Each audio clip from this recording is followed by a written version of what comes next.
ಮಗಳನ್ನು ಯಾರಿಗೆ ಕೊಡಲೆವ್ವ? ನೋಡಿ, ಒಂದು ನುಡಿ ಹೇಳ್ತಾರೆ ಅವರು, ಜಾಣಿ ನನ್ನ ಮಗಳನ್ನು ಯಾರಿಗೆ ಕೊಡಲೆವ್ವ? ಕ್ವಾಟಿಯ ಮ್ಯಾಲಿರುವ ಕೊರವಾಗ ಕೊಟ್ಟಾರ, ಕಸವರಿಗೆ ಚಿಂತೆ ನನಗಿಲ್ಲ.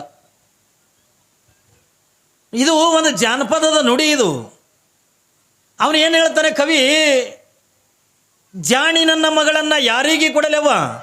ಒಬ್ಬ ರೂಪತಿಯಾಗಿರ್ತಕ್ಕಂಥ, ಗುಣವಂತಿಯಾಗಿರ್ತಕ್ಕಂಥ, ಜಾಣಿಯಾಗಿರ್ತಕ್ಕಂಥ ಮಗಳು ಬೆಳೆದು ದೊಡ್ಡವಳಾಗ್ಯದ ನಿಂತಾಗ, 18 ವರ್ಷದ ತರುಣಿಯಾದಾಗ ಮಗಳನ್ನು ಮನೆಯಾಗ ಇಟ್ಕೊಂಡು ಕುಂದ್ರಾಕ ಬರಂಗಿಲ್ಲ ಏನ್ರಿ? ಇಟ್ಕೊಂಡು ಕುಂದ್ರಾಕ ಬರ್ತದೇನ್ರಿ? ಬರಂಗಿಲ್ಲ. ಯಾವಾಗಂದ್ರೆ 18 ವರ್ಷ ಆಯಿತು ಹತ್ತಿಕೊಂಡಂದಾಗ ತಂದೆ ತಾಯಿಗೆ ಒಂದು ದೊಡ್ಡ ಚಿಂತೆ. ಯಾಕೆ ಚಿಂತೆ ಹತ್ತಿಕೊಂಡು ಕೇಳ್ದ? ಬೆಳೆದು ನಿಂತ ಮಗಳನ್ನು ಮನೆಯಾಗ ಇಟ್ಕೊಂಡು ಕುಂತ್ರ ಏನ್ರಿ ಪದರಾಗಂದ ಬೆಂಕಿ ಕಟ್ಕೊಳಂಗೆ ಹತ್ತಿಕೊಂಡಂದು ನಮ್ಮ ಕಡೆ ಹಳ್ಳಿ ಒಳಗಂದ ಅಂತಿರ್ತಾರೆ ಏನ್ರಿ. ಮಗಳು ಬೆಳೆದು ದೊಡ್ಡವಳಾಗಿ ನಿಂತಳು ಅಂತಂದ್ರೆ, ಬೆಳೆದ ಮಗಳನ್ನಂದ ಹೆಚ್ಚಿನ ದಿವಸ ಮನೆಯೊಳಗಿಂದ ಇಟ್ಕೊಂಡು ಕುಂತ್ರ ನಾವು ಬೆಂಕಿ ಅಂದ ಪದರ ಕಟ್ಕೊಳಂಗ ಅಂತಾರೆ. ಯಾಕೆ? ಆ ಸಾಗಿ ಬಂದಿರತಕ್ಕಂಥ ಪ್ರವಚನ ನಿನ್ನಿನ ದಿವಸ ಮಲ್ಲಮ್ಮ ತಾಯಿ ತನ್ನ ಬಾಲ್ಯ ಜೀವನವನ್ನು ತಂದೆ ತಾಯಿಗಳ ಸಂಸ್ಕಾರದೊಳಗಿಂದ ಬೆಳಿಲಿಕ್ಕತ್ತಾಳೆ. ಯಾವ ಸಂಸ್ಕಾರ ತಗೊಂಡ ಕೇಳಿದ್ರೆ, ಸಂಸ್ಕಾರಗಳೊಳಗೂ ಕೂಡ 2 ಥರದಿಂದ ಸಂಸ್ಕಾರಗಳಿಂದ ಇರ್ತವೆ. ಹೆಂಗೆ 2 ಜ್ಞಾನದೊಳಗೂ 2 ಥರದ ಜ್ಞಾನ ಇರ್ತದೆ. ಒಂದು ಲೌಕಿಕದ ಜ್ಞಾನ, ಇನ್ನೊಂದು ಪಾರಮಾರ್ಥಿಕ ಜ್ಞಾನ, ಅದಕ್ಕೆ ಆಧ್ಯಾತ್ಮದ ಜ್ಞಾನ ತಂದು ಕರೀತಾರೆ. ಇದು ಲೌಕಿಕದ ಜ್ಞಾನ ತಿಳ್ಕೊಂಡ್ರೆ ತಂದೆ ತಾಯಿ ಏನ್ರಿ, ಊರಾಗಿರ್ತಕ್ಕಂಥ ಹಿರಿಯರು, ಅಣ್ಣ ತಮ್ಮ ಇವರೆಲ್ಲ ಹೇಳಿ ಕೊಡ್ತಕ್ಕಂಥದ್ದು. ಅತ್ತೆ ಅಂದ್ರೆ ಏನು, ಮಾವ ಅಂದ್ರೆ ಏನು, ಗಂಡ ಅಂದ್ರೆ ಏನು ಏನ್ರಿ, ಇವೆಲ್ಲ ಲೌಕಿಕದ ವಿಚಾರ ಏನದವಲ್ಲ. ಹೊಲ್ದಾಗಿಂದ ಹೆಂಗೆ ಕೆಲಸ ಮಾಡಬೇಕು, ಬಂದವ್ರಿಗೆ ಯಾವ ರೀತಿಯಾಗಿ ಮಾತಾಡಿಸ್ಬೇಕು, ಇವೆಲ್ಲ ಏನದವಲ್ಲ, ಇವೆಲ್ಲ ಲೌಕಿಕದ ಜ್ಞಾನ ತಗೊಂಡು ಕರೆದುಕೊಂಡು ಬರ್ತಾವೆ.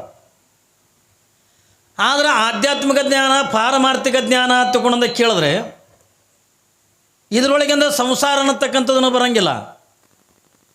ಇದರೊಳಗಿಂದ ಗಂಡ ಬರಂಗಿಲ್ಲ, ಹೆಂಡತಿ ಬರಂಗಿಲ್ಲ, ಮಕ್ಕಳು ಬರಂಗಿಲ್ಲ, ಬೇರೆ ಯಾವ ವಿಚಾರಗಳು ಕೂಡ ಬರಂಗಿಲ್ಲ.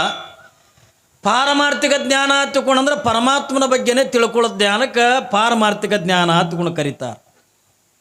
ಯಾರ ಬಗ್ಗೆ ತಿಳ್ಕೊಳ್ಳೋದು? ಪರಮಾತ್ಮನ ಬಗ್ಗೆ ತಿಳ್ಕೊಳ್ಳೋದು. ಪರಮಾತ್ಮ ಎಲ್ಲದನ, ಪರಮಾತ್ಮ ಹೆಂಗದನ, ಪರಮಾತ್ಮ ಏನು ಮಾಡಕತ್ಯಾನ, ನಾವೆಲ್ಲ ಎಲ್ಲಿದಿಂದ ಬಂದೀವಿ, ನಾವೆಲ್ಲ ಏನು ಮಾಡಬೇಕಾಗಿದೆ, ಮುಂದೆ ನಾವು ಎಲ್ಲಿಗೆ ಹೋಗಬೇಕಾಗಿದೆ ಅನ್ನೋದನ್ನು, ಇದನ್ನೆಲ್ಲ ಏನು ತಿಳ್ಕೊಳ್ತಕ್ಕಂಥ ಜ್ಞಾನ ಐತಲ್ಲ, ಇದಕ್ಕೆ ಪಾರಮಾರ್ಥಿಕ ಜ್ಞಾನ ತಿಳ್ಕೊಂಡು ಕರೀತಾರೆ. ಇಲ್ಲಿ ಮಲ್ಲಮ್ಮಳಿಗೆಂದ ಬಾಲ್ಯ ಜೀವನದ ಒಳಗೇನೆ ಅವಳಿಗೆ ಪಾರಮಾರ್ಥಿಕ ಜ್ಞಾನವನ್ನು ಕೊಡ್ಲಿಕ್ಕತ್ತಾರೆ. ಯಾರು? ತಾಯಿಯಾಗಿರ್ತಕ್ಕಂಥವಳು, ತಂದೆಯಾಗಿರ್ತಕ್ಕಂಥವರು. ಯಾವಾಗಿಂದ ತಂದೆ ತಾಯಿಗಳಾಗಿರ್ತಕ್ಕಂಥವ್ರು ಮಲ್ಲಮ್ಮಳಿಗೆ ಈ ಪಾರಮಾರ್ಥಿಕ ಜ್ಞಾನವನ್ನು ನೀಡ್ಲಿಕ್ಕತ್ತಾರ ಅಂದ್ರೆ, ಲಿಂಗ ಪೂಜೆ ಹೆಂಗೆ ಮಾಡ್ಕೋಬೇಕು, ಲಿಂಗ ಅಂದ್ರೆ ಏನು ಏನ್ರಿ, ತನ್ನ ಜೊತೆ ಒಳಗಿನ ಮಗಳಿಗಿನ ಕೂಡ ಸ್ನಾನ ಮಾಡಿಸ್ಕೊಂಡು ತನ್ನ ಜೊತೆ ಒಳಗಿಂದ ಪೂಜೆದ ಕೋಣಿಗೆಂದ ಕರ್ಕೊಂಡು ಹೋಗಿ ತಾನು ಎದುರಿಗೆಂದ ಕೂತ್ಕೊಂಡು ತಾನು ಎಲ್ಲೆಲ್ಲಿ ಜಾಗದೊಳಗಿಂದ ವಿಭೂತಿ ಧರಿಸ್ಕೋತಾಳೋ, ಮಗಳಾಗಿರ್ತಕ್ಕಂಥ ಮಲ್ಲಮ್ಮಳಿಗೆನೂ ಕೂಡ ಅದೇ ವಿಭೂತಿ ಅನ್ನತಕ್ಕಂಥ ಧರಿಸೋದು. ತಾನು ಯಾವ ರೀತಿಯಾಗಿ ಅಂಗೈ ಒಳಗಿಂದ ಲಿಂಗ ಅಂತಕ್ಕಂಥ ಇಟ್ಕೋತಾಳೋ, ಆ ಮಲ್ಲಮ್ಮಳಿಗೆನೂ ಕೂಡ ಆ ಲಿಂಗ ಅಂತಕ್ಕಂಥ ಇಟ್ಕೊಳ್ತಕ್ಕಂಥ ಕಲಿಸೋದು. ನೋಡ್ರಿ, ಅಷ್ಟು ಚಿಕ್ಕ ವಯಸ್ಸಿನೊಳಗೆ ಎಂಥ ಜ್ಞಾನ ಕೊಟ್ಟಾರ ತಗೊಂಡದ ಕೇಳಿದ್ರೆ, ಯಾವ ದೇವಸ್ಥಾನದೊಳಗಿರ್ತಕ್ಕಂಥ ಲಿಂಗ ಬೇರೆ ಅಲ್ಲ, ಕೊರಳೊಳಗಿರ್ತಕ್ಕಂಥ ಇಷ್ಟಲಿಂಗನೂ ಕೂಡ ಬೇರೆ ಅಲ್ಲ, ಅದನ್ನೂ ಕೂಡ ಮಲ್ಲಿಕಾರ್ಜುನೇ, ಇದನ್ನೂ ಕೂಡ ಮಲ್ಲಿಕಾರ್ಜುನೇ ತಗೊಂಡಂಥ ಜ್ಞಾನವನ್ನು ತಂದೆ ತಾಯಿ ಆಗಿರ್ತಕ್ಕಂಥವರು ಮಲ್ಲಮ್ಮಳಿಗೆ ಅಂತ ನೀಡ್ತಾರೆ. ಅದಕ್ಕಾಗಿಯೇ ಮಲ್ಲಮ್ಮ ನಿನ್ನಿನ ದಿವಸದ ಮೇಲೆ ಹೇಳಿದ್ನಲ್ಲ, ಅವಳ ಆಟ ಪಾಠಗಳನ್ನು ನಮ್ಮ ಮಕ್ಕಳಂಗಂದ ಎಲ್ಲರ ಚಿಣಿದಾಣ ತೋಣಿಂದ ಆಟ ಆಡಲಿಲ್ಲ ಏನ್ರಿ, ಬೊಗರಿ ತೋಣಿಂದ ಆಟ ಆಡಲಿಲ್ಲ, ಕುಂಟೆ ಬಿಲ್ಲಿ ಅಂತಕ್ಕಂಥ ಆಟ ಆಡಲಿಲ್ಲ, ಹಗ್ಗದ ಆಟ ಆಡಲಿಲ್ಲ, ಇನ್ನಿತರ ಯಾವ ಆಟಗಳನ್ನು ಕೂಡ ಆಡ್ದೇನೆ ಯಾವಾಗಿಂದ ಮಲ್ಲಮ್ಮ ಕೆಸರಿನ ಲಿಂಗ ಅನ್ನತಕ್ಕಂಥದ್ದನ್ನು ಮಾಡಿ ನಿತ್ಯನೂ ಕೂಡ ಊರು ಹೊರಗೆ ಯಾವುದೋ ಒಂದು ಗಿಡದ ಕೆಳಗೆ ಇಟ್ಕೊಂಡು ಅದಕ್ಕೆ ನಾನಾ ರೀತಿಯಾಗಿರ್ತಕ್ಕಂಥ ತಪ್ಪಲ ತಡಿಗಳನ್ನು ಏರಿಸಿ ಅದನ್ನೇ ಹೂವು ಪತ್ರೆ ತಿಳ್ಕೊಂಡು ಆ ಕೆಸರಿನ ಲಿಂಗದ ಮುಂದೆ ಕೂತ್ಕೊಂಡು ಹಿಂಗೆ ಪೂಜೆ ಮಾಡಕ್ಕತ್ರ ಏನ್ರಿ, ತಾನು ಎಲ್ಲಿ ಕುಂತೀನಿ, ನಾನು ಹೆಂಗದೀನಿ ಏನ್ರಿ, ಅವಳಿಗೆ ಶರೀರ ಮ್ಯಾಗೆ ಅಂತಕ್ಕಂಥ ಅರಿವು ಅನ್ನತಕ್ಕಂಥ ಇರ್ತಿದ್ದಿಲ್ಲ. ಯಾಕೆ? ಮನಸ್ಸು ಅನ್ನತಕ್ಕಂಥ ಶರೀರದ ಒಳಗಂದ ಇರ್ತಿದ್ದಿಲ್ಲ. ಆ ಮನಸ್ಸನ್ನು ಎಲ್ಲಿ ಇರ್ತಿತ್ತು ಅಂತಕೊಂಡದ ಕೇಳಿದ್ರೆ ಆ ಲಿಂಗದ ಮೇಲಿಂದ ಕೊಟ್ಟಿರ್ತಿದ್ಲು. ಅದಕ್ಕಾಗಿ ಒಬ್ಬ ಜಾನಪದ ಕವಿ ಒಂದು ಎಷ್ಟು ಚೆನ್ನಾಗಿರ್ತಕ್ಕಂಥ ಮಾತು ಹೇಳ್ತಾನೆ. ಯಾವುದನ್ನು ಜಾಣಿ ನನ್ನ ಮಗಳನ್ನು ಯಾರಿಗೆ ಕೊಡಲೆವ್ವ. ನೋಡಿ ಒಂದು ಒಂದು ಒಂದು ನುಡಿ ಹೇಳ್ತಾರೆ ಅವರು, ಜಾಣಿ ನನ್ನ ಮಗಳನ್ನು ಯಾರಿಗೆ ಕೊಡಲೆವ್ವ, ಕ್ವಾಟಿಯ ಮ್ಯಾಲಿರುವ ಕೊರವಾಗ, ಕ್ವಾಟಿಯ ಮ್ಯಾಲಿರುವ ಕೊರವಾಗ ಕೊಟ್ಟಾರ, ಕಸವರಿಗೆ ಚಿಂತೆ ನನಗಿಲ್ಲ, ಕಸವರಿಗೆ ಚಿಂತೆ ನನಗಿಲ್ಲ. ಇದು ಒಂದು ಜಾನಪದದ ನುಡಿ. ಇದು ಅವನು ಏನು ಹೇಳ್ತಾನೆ ಕವಿ, ಜಾಣಿ ನನ್ನ ಮಗಳನ್ನು ಯಾರಿಗೆ ಕೊಡಲೆವ್ವ, ಒಬ್ಬ ರೂಪತಿಯಾಗಿರ್ತಕ್ಕಂಥ ಗುಣವಂತಿಯಾಗಿರ್ತಕ್ಕಂಥ ಜಾಣಿಯಾಗಿರ್ತಕ್ಕಂಥ ಮಗಳು ಬೆಳೆದು ದೊಡ್ಡವಳಾಗ್ಯದ ನಿಂತಾಗ 18 ವರ್ಷದ ತರುಣಿಯಾದಾಗ ಮಗಳನ್ನು ಮನೆಯಾಗ ಇಟ್ಕೊಂಡು ಕುಂದ್ರಾಕ ಬರಂಗಿಲ್ಲ ಏನ್ರಿ. ಇಟ್ಕೊಂಡು ಕುಂದ್ರಾಕ ಬರ್ತದೇನ್ರಿ? ಬರಂಗಿಲ್ಲ. ಯಾವಾಗಂದ್ರೆ 18 ವರ್ಷ ಆಯಿತು ಹತ್ತಿಕೊಂಡಂದಾಗ ತಂದೆ ತಾಯಿಗೆ ಒಂದು ದೊಡ್ಡ ಚಿಂತೆ. ಯಾಕೆ ಚಿಂತೆ ಹತ್ತಿಕೊಂಡು ಕೇಳ್ದ, ಬೆಳೆದು ನಿಂತ ಮಗಳನ್ನು ಮನೆಯಾಗ ಇಟ್ಕೊಂಡು ಕುಂತ್ರ ಏನ್ರಿ ಪದರಾಗಂದ ಬೆಂಕಿ ಕಟ್ಕೊಳಂಗ ಹತ್ತಿಕೊಂಡಂದು ನಮ್ಮ ಕಡೆ ಹಳ್ಳಿ ಒಳಗಂದ ಅಂತಿರ್ತಾರೆ ಏನ್ರಿ. ಮಗಳು ಬೆಳೆದು ದೊಡ್ಡವಳಾಗಿ ನಿಂತಳು ಅಂತಂದ್ರೆ ಬೆಳೆದ ಮಗಳನ್ನಂದ ಹೆಚ್ಚಿನ ದಿವಸ ಮನೆಯೊಳಗಿಂದ ಇಟ್ಕೊಂಡು ಕುಂತ್ರ ನಾವು ಬೆಂಕಿ ಅಂದ ಪದರ ಕಟ್ಕೊಳಂಗ ಅಂತಾರೆ. ಯಾಕೆ? ಆ ವಯಸ್ಸಿಂದ ಹಂಗಿರ್ತದ. ವಯಸ್ಸಿಗೆ ಅಂದ ಒಂದು ಗೌರವ ಇರ್ತದೆ. ಯಾವ ವಯಸ್ಸಿನೊಳಗಂದ ಪ್ರತಿಯೊಬ್ಬ ಮನುಷ್ಯನ ಕೂಡ ಶರಣರಾಗಲಿ ಸಂತರಾಗಲಿ ನಾವಾಗಲಿ ನೀವಾಗಲಿ ಏನ್ರಿ ಆಯಾಯ ವಯಸ್ಸಿಗೆ ಅಂದ ತಕ್ಕಂಗಂದ ಜೀವನ ನಡೀತದೆ ಹೊರತಾಗಿ ಅವು ಒಂದೊಂದು ಜೀವನಕ್ಕೆ ಒಂದೊಂದು ವಯಸ್ಸಿಗೆ ಏನ್ರಿ ಮನುಷ್ಯನಿಗಂದ ಭಯ ಇರ್ತದೆ ಏನ್ರಿ. ತಂದೆ ತಾಯಿಗೆ ಎಲ್ಲಿತನ ಭಯ, ಮಕ್ಕಳಂದ ದೊಡ್ಡವಾಗುತ್ತನೂ ಕೂಡ ತಂದೆ ತಾಯಿಗಂದ ಭಯ ಇರ್ತದೆ. ಎಲ್ಲಿ ಬೀಳ್ತವೇನು ಏನ್ರಿ ಮಾಡ್ಕೋತವೇನು ಕಾಳಜಿ ಮಾಡ್ಕೊಂಡಂದ ಭಯ ಪಡ್ತಾರಲ್ರಿ. ಯಾವಾಗಂದ ಬಾಲ್ಯ ಅಂತ 15 ವರ್ಷದಿಂದ ಕಳೆದ 16 ವರ್ಷದಿಂದ ಯಾವಾಗಂದ ಯಾವುದೇ ಮಕ್ಕಳ ಗಂಡಸು ಮಗನೇ ಆಗಲಿ ಒಂದು ಹೆಣ್ಣು ಮಗುವೇ ಆಗಲಿ ಏನ್ರಿ ಬೆಳೆದು ನಿಂತು ಒತ್ತಿಕೊಂಡಂದ್ರೆ ಅದ್ರ ಚಿಂತೆ ಬೇರೆನೇ ಇರ್ತದೆ ತಂದೆ ತಾಯಿ.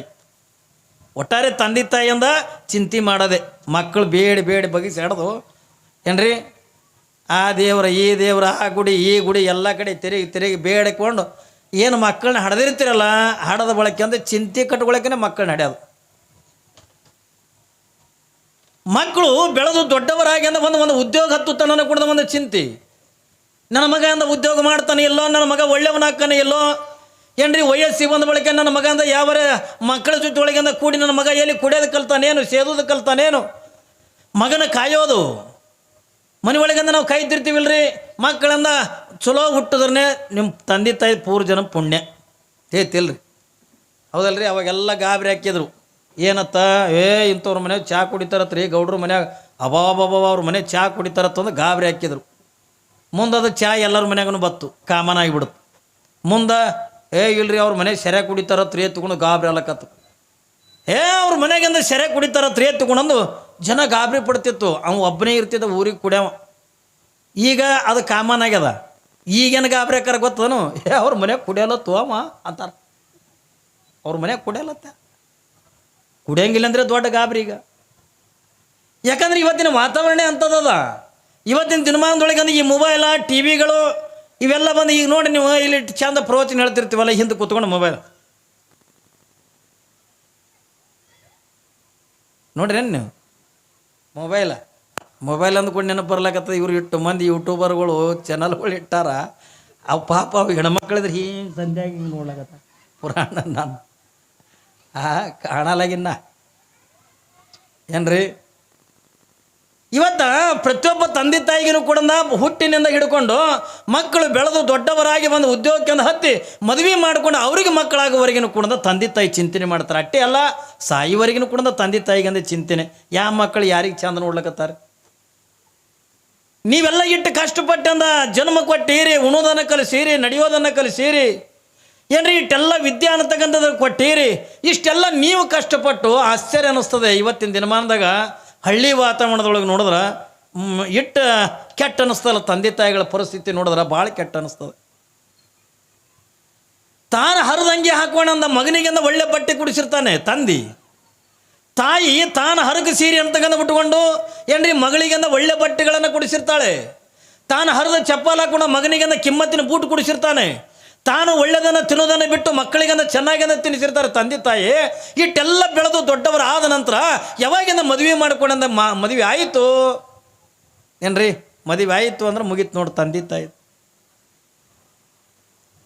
ತಾಯಿದು ಮುಗಿದು ಬಿಡುತ್ತು. ಮದುವೆ ಆಯಿತು ಅಂತ ತಿಳ್ಕೊಂಡಂದ್ರೆ ಅಪ್ಪಿ ತಪ್ಪಿ ಮದುವೆ ಆದ ಬಳಕೆಂದ ತಾಯಿ ಮಗನ ಮ್ಯಾಗಿನ ಕಾಜಿಗೆ ನೋಡ್ರಿ. ಇಲ್ಲಿ ಮಗನ ಮ್ಯಾಗಿನ ಕಾಜಿಗೆ ಅಂದ್ರೆ ಎಲ್ಲರ ಹಾಲು ಮೊಸರ ಮುಚ್ಚಿಟ್ಟಿರ್ತಾಳೆ. ಮಗನಿಗೆ ನೀಡ್ಬೇಕಂತ ತಿಳ್ಕೊಂಡಂದು ಹೆಣ್ತಿ ನೀಡ್ತಿರ್ತಾಳೆ. ಅವಾಗಿಂದ ತಾಯಿ ಮಗ ಚಂದ ಊಟ ಮಾಡ್ಲೆತ್ತಿಕೊಂಡಂದು ಒಂದು ಈಟಂದ ಮೊಸರು ಹಾಲು ತೊಗೊಂಡು ನೀಡ್ಬೇಕತ್ತನ್ನೋದ್ರ ಸುಮ್ಮ ಕುಂದ್ರಬೇಕಿಲ್ಲ. ಅಕ್ಕಿ ಎಲ್ಲಿ ಹೇಳ ಅಕ್ಕಿ ಏನ್ರಿ ತಾಯಿ ನೀಡಕ್ಕೆ ಬಂದ್ರೆ ಅಕ್ಕಿ ಎಲ್ಲಿ ಹೇಳತ್ತ? ಮೊದಲು ಅಕ್ಕಿನೇ ಇದ್ನಲ್ಲಿ ಏನ್ರಿ. ಎಷ್ಟೋ ಜನ ತಂದೆ ತಾಯಿಗಳ ಪರಿಸ್ಥಿತಿ ನೋಡಿದ್ರೆ ಏನ್ರಿ ಇಂಥ ಪಾಪಿಗಳು ಈ ಭೂಮಿ ಮೇಲೆ ಹುಟ್ಟ್ಯಾರ ಹತ್ತಿಕೊಂಡ್ರೆ ಅವ್ರ ನೋಡಿದ್ರೆ ಭಾಳ ಕೆಟ್ಟ ಅನ್ನಿಸ್ತದೆ. ಯಾಕೆ ಕೆಟ್ಟ ಅನ್ನಿಸ್ತದೆ ಅಂತಂದ್ರೆ ಎಷ್ಟೋ ಜನಂದ ಏನ್ರಿ ವಯಸ್ಸಾಗಿರ್ತಕ್ಕಂಥ ಮುದುಕರೆಲ್ಲ ಬಸ್ ಸ್ಟ್ಯಾಂಡಾಗಿಂದ ಭಿಕ್ಷೆ ಬೇಡ್ಲಕತ್ತ. ಎಷ್ಟೋ ಜನಂದ ತಾಯಂದ್ರಿಂದ ಭಿಕ್ಷೆ ಬೇಡ್ಲಕತ್ತಾರೆ. ಅಟ್ಟಿ ಎಲ್ಲ ಏನ್ರಿ ಸ್ವತಃ ಮಕ್ಕಳನ್ನ ಮೊನ್ನೆ ಒಬ್ಬರಿಗೆ ಅಂದ ನಾನು ಯಾಕೆ ನನಗೆ ನೋವಾಗ್ತದೆ ತಗೊಂಡ್ರೆ ಮೊನ್ನೆ ನಾನು ಕಲಬುರಗಿ ಬಸ್ ಸ್ಟ್ಯಾಂಡ್ನೊಳಗೆ ಪಾಪ ಬೆಣ್ಮಗಳಿಗೆ ಏನ್ರಿ ಕಾಲಿಲ್ಲ, ಪೂರಾ ಹಣ್ಣಾಗ್ಯದ ಮುದುಕಿ, ಕೈಯಾಗಿಂದ ಕೋಲ್ ಹಿಡ್ಕೊಂಡು ಬಸ್ ಸ್ಟ್ಯಾಂಡಾಗಿಂದ ಹಿಂಗೆ ರೊಕ್ಕ ಕೇಳಕತ್ತ. ಅದನ್ನು ನನ್ನ ಕಾವಿ ಬಟ್ಟೆ ನೋಡಂದ ಬಂದು ನಮಸ್ಕಾರ ಮಾಡಲಕ್ಕೆ, ಅಜ್ಜಿ ಮತ್ತು ನಿನಗೆ ಮನೆಗೆ ಯಾರೂ ಇಲ್ಲೇನು ಅಂದೆ. ಪಾಪ ಹಳ್ಳ ಕತ್ಲಕ್ಕೆ ಮನೆಗೆ ನಿನಗೆ ಮಕ್ಕಳ ಯಾರೂ ಇಲ್ಲೇನು ತಗೊಂಡಂದಾಗ ಪಾಪದ ಅಜ್ಜಿ ಅಂದ ಕಣ್ಣೀರು ಹಾಕ್ಲಿಕ್ಕತ್ತು. ಯಾಕೆ ಕಣ್ಣೀರು ಹಾಕ್ಲಿಕ್ಕತ್ತಾಳೆಯಪ್ಪ? ಮನಾರಿಂದ ನನಗೆ 3 ಜನ ಗಂಡಸು ಮಕ್ಕಳದಾರ, 3 ಜನ ಗಂಡಸು ಮಕ್ಕಳದಾರ. ಯಾರು ನನಗೇನು ಒಂದು ಅನ್ನ ಹಾಕಲ್ರು, ನನ್ನ ಮನೆಯಿಂದ ಹೊರಗೆ ಹಾಕ್ಯಾರೆ. ಮತ್ತು ನಾನು ಇದು ಸಾವಂತ ಸಾಯ್ಬೇಕತ್ತೆ, ನನಗೆ ಸಾವು ಬರಲ್ದು. ಆದ್ರೆ ಬದುಕಿರುತ್ತಾನೆ ಹೊಟ್ಟೆಗೆ ಅನ್ನ ಬೇಕಲ್ಲ, ಅದಕ್ಕೆ ನಾ ಬಸ್ ಸ್ಟ್ಯಾಂಡಾಗಿಂದ ಭಿಕ್ಷಾ ಬೇಡಕತ್ತೀನಿ ಎತ್ತುಕೊಂಡ ಒಬ್ಬ ಹಣ್ಣಾಗಿರ್ತಕ್ಕಂಥ ಮುದುಕಿ ಏನ್ರಿ ನಮಗೆ ಹೇಳ್ತಾಳೆ ಎತ್ತುಕೊಂಡಂದ್ರೆ ನೋವು ಆಕತ್ತಿಲ್ರಿ. ತಾನು ತಿನ್ನೋದನ್ನು ಬಿಟ್ಟು ನಿನಗೆ ತಿನ್ನಿಸಿರ್ತಾ. ತಂದೆ ತಾಯಿ ಭಾಳ ಕಷ್ಟಪಟ್ಟಿರ್ತಾರೆ. ಎಷ್ಟೋ ಜನನ ತಂದೆ ತಾಯಿನ ಮಕ್ಕಳನ್ನ ನೋಡಂಗಿಲ್ಲ. ಇವತ್ತು ಒಂದೇ ಒಂದು ಮಾತು ಹೇಳ್ತೀನಿ, ಇವರೆಲ್ಲ ಎಂಥವ್ರು ಹೊತ್ತುಕೊಂಡು ಕೇಳಿದ್ರೆ ಎಜುಕೇಟೆಡ್ ಪರ್ಸನ್ ರೀ ಸರ್. ಏನ್ರಿ ನೀವು ನೋಡ್ರಿ, ಒಬ್ಬ ರೈತ, ಒಬ್ಬ ಕೂಲಿ ಮಾಡೋನ್ ತಂದೆ ತಾಯಿ ವೃದ್ಧಾಶ್ರಮದಾಗಿಂದ ಇಲ್ಲ. ಕೂಲಿ ಮಾಡ್ಕೊಂಡು ತಿಂತಕ್ಕಂಥ ಪ್ರತಿನಿತ್ಯನ ಹೊಲದಾಗಿಂದ ಕೆಲಸ ಮಾಡ್ತಕ್ಕಂಥ ಒಬ್ಬ ರೈತನ ತಂದೆ ತಾಯಿ ಏಸ್ ಕಾಲಕ್ಕೂ ಕೂಡ ವೃದ್ಧಾಶ್ರಮದಾಗಿಲ್ಲ. ಇವ್ರೇನು ದೊಡ್ಡ ದೊಡ್ಡ ನೌಕರಿ ಮಾಡ್ತಾರಲ್ಲ, ದೊಡ್ಡ ದೊಡ್ಡ ವಿದ್ಯಾವಂತರದಾರಲ್ಲ, ಲಕ್ಷಗಟ್ಟಲೆ ಪಗಾರ ತಗೋತಾರಲ್ಲ, ಈ ಲಕ್ಷಗಟ್ಟಲೆ ಪಗಾರ ತೊಗೊಳ್ತಕ್ಕಂಥ ತಂದೆ ತಾಯಿನೇ ಅಲ್ಲಿ ವೃದ್ಧಾಶ್ರಮದಾಗ ಅದರ ಹೊರತಾಗಿ ಬಡವರು ಮಕ್ಕಳಂತ ತಂದೆ ತಾಯಿಗಳು ವೃದ್ಧಾಶ್ರಮದಾಗಿಂದ ಇಲ್ಲ. ಇದನ್ನು ಅರ್ಥ ಮಾಡ್ಕೋಬೇಕು. ಭೂಮಿ ಮೇಲೆ ಏನ್ರಿ ಇವತ್ತು ಮಕ್ಕಳಾದವರು ಅರ್ಥ ಮಾಡ್ಕೋಬೇಕು.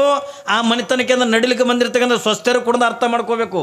ಯಾಕಂದ್ರೆ ಈ ಜೀವನದಿಂದ ಮುಂದೆ ನನಗೂ ಆದಲ್ಲ ಏನ್ರಿ, ಈ ಜೀವನ ನನಗೂ ಕೂಡ ಮುಂದಾದಲ್ಲ, ನನಗೂ ಕೂಡ ಮಕ್ಕಳಾಗವೆ.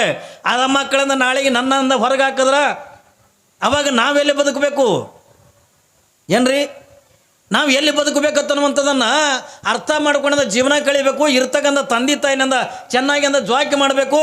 ಅವು ಏನು ಕೇಳ್ತವ್ರು ಮುಪ್ಪಿನ ಕಾಲದಾಗ. ನಾನು ನಿಮಗೆ ಸುಳ್ಳು ಹೇಳಂಗಿಲ್ಲ, ಹೌದ್ರಿ ಮುತ್ತೇವ್ರೆ, ನೀವೆಲ್ಲ ಮರೆತರು ತಮ್ಮ ಹಡದವರ ಮರಿಯ ಬ್ಯಾಡ, ಉಪಕಾರ ತೀರಿಸಬೇಕು ಈ ಮಾತು ತಿಳಿದು ನೋಡ.